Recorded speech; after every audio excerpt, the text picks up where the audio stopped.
the messenger and those in authority over you, those in authority in knowledge. Those who have knowledge over you, if they give you instructions, you should obey it. I mean, but as I said, in the case where we have two rulings, one saying makruh, one saying haram, and the evidence for those who say it is makruh seems to be overwhelming to us. We're convinced. It's a basic, we're trying to understand this thing. And our knowledge leads us to the fact that it is really, in fact, makruh.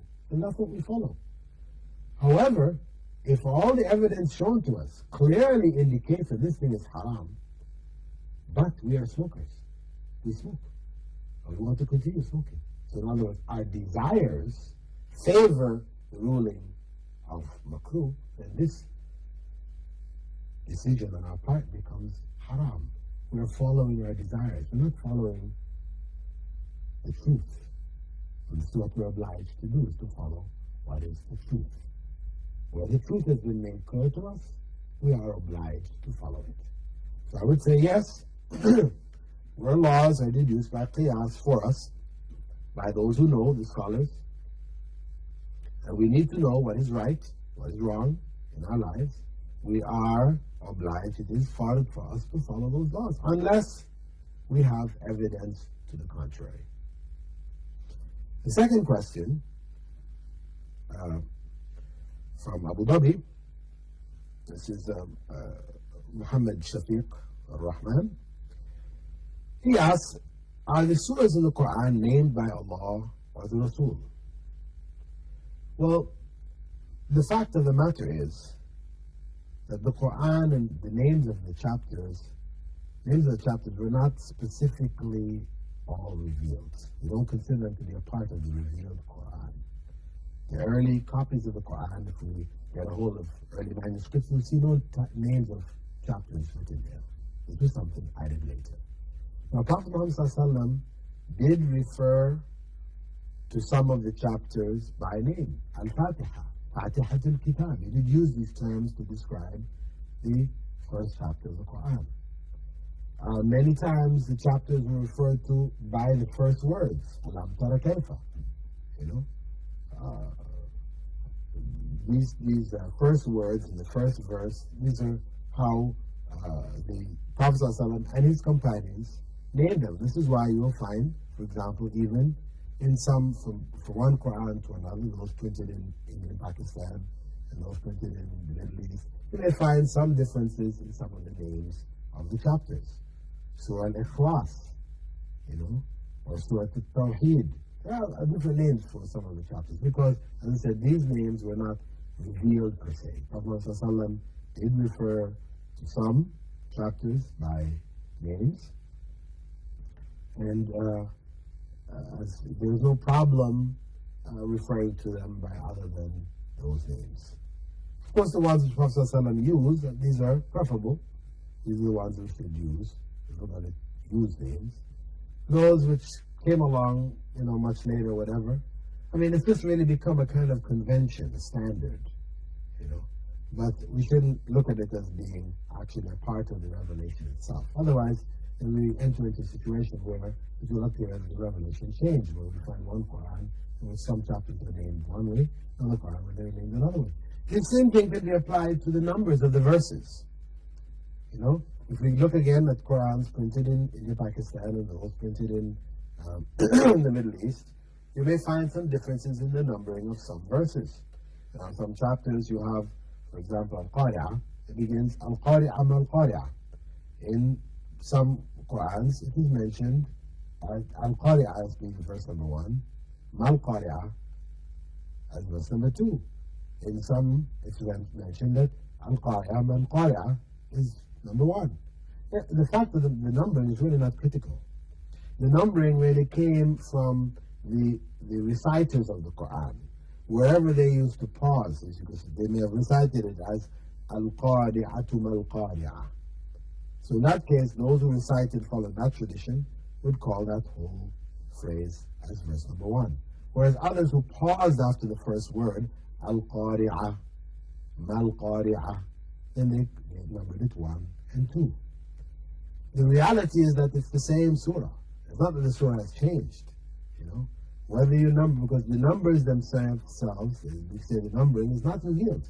The only chapter that we know how many verses there are specifically is Surah Al-Fatiha, in which, Prophet ﷺ referred to it as Sab'a Mathani, the 7 oft-repeated verses. But even in the case of Surah Al-Fatiha, what is verse number 1? Is it Bismillah ar-Rahman ar-Rahim, or is it Alhamdulillah Rabbil Alameen? There are differences in regards to this even.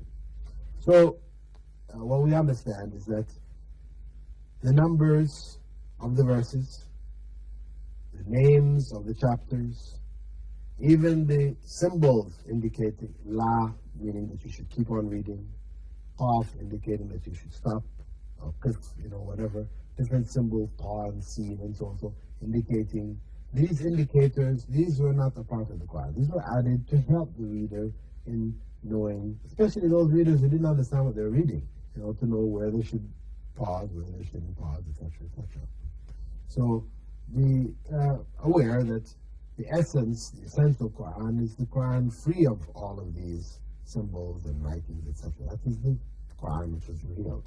What was added is only for helping people in memorizing the Quran, like the 30 parts, the paras, siparas, and the hizb and the juz, and these divisions were developed by those who recited it. They're dividing it so you can finish it every month into 30 parts. So you read a part every day. That way you finish the Quran regularly once a month. This was for facilitating it for the reader. This was not revealed specifically. Our next question, coming also from Abu Dhabi. Dear Dr. Phillips, Assalamu alaikum wa rahmatullahi wa barakatuh. Myself and my family enjoy your program very much. We appreciate your explanations. Could you please answer for us a question, particularly for myself, which bothers me? If one enters the mosque for the Friday prayer, Salat al-Jum'ah, and finds the Imam has already started the khutbah, that is the Friday sermon, or during the adhan for the khutbah, should one pray the 2 rak'at or the 2 units of prayer first, or sit down and listen and pray them later? Okay, this question referring to the 2 units of prayer which are made when entering the mosque. Or it could be in reference to the 2 units of prayer commonly prayed after the first adhan has been given.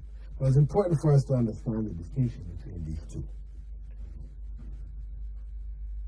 Traditionally, in the Indian subcontinent, these areas, and elsewhere, there is a standard practice now that there are 2 adhans, one adhan given, and then the adhan when the Imam comes and sits on the minbar to begin the sermon.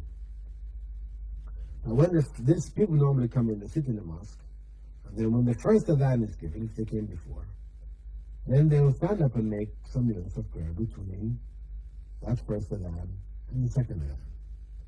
Now, this is bid'ah. This is innovation.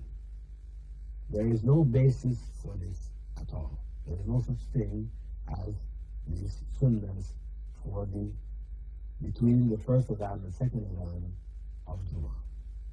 There is no such sunnah. It is an innovation, something which is displeasing to Allah, not acceptable to Allah. What we have is a general instruction. The Prophet ﷺ told us, إِذَا دَخَلَ أَحَدُكُمُ الْمَسَاجِدِ فَلَا يَجْلِسْ حَتَّى يُصَلِّي رَكْعَتَيْنِ. If any of you enter the mosque, or the mosques, do not sit down until you have prayed 2 units of prayer. That is the instruction. Very strong instruction. Whenever we enter the mosque, we pray 2 units of prayer before sitting down. This is so strong that on one occasion, Prophet Muhammad ﷺ, whilst giving the Friday sermon, the khutbah of Jummah, a man came in and sat down, and he stopped his khutbah and asked the man, did you make your 2 units of prayer? And he said, no. He said, then get up and do them. That's why some scholars hold that these 2 units of prayer are compulsory before sitting down in the mosque. To not do so is in fact sinful. Now, this requirement, the fact that I've just explained it here, that the Prophet ﷺ stopped his khutbah to do it, is indicating that, hey, yes, if you enter the masjid, the khutbah is already started, you make your 2. The adhan is going on, you make your 2. You should make 2 units of prayer before sitting down. If you came in and sat down and forgot, you remembered, get up and do the 2. Regardless of whether the imam is doing the khutbah or not.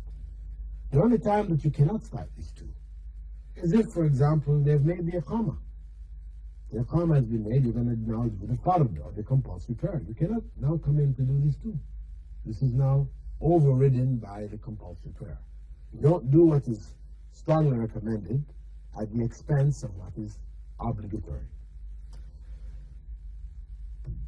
With that, dear viewers, I'd like to thank you for being with us on this segment of our program, In the Light of Islam. I hope that you've benefited from some of these questions, that you will continue to write into us, fax in, email into us at P.O. Box 111, Sharjah, Television, Sharjah, or fax 065-323-724, or phone 04-396-2190. Assalamu alaikum wa rahmatullahi wa barakatuh.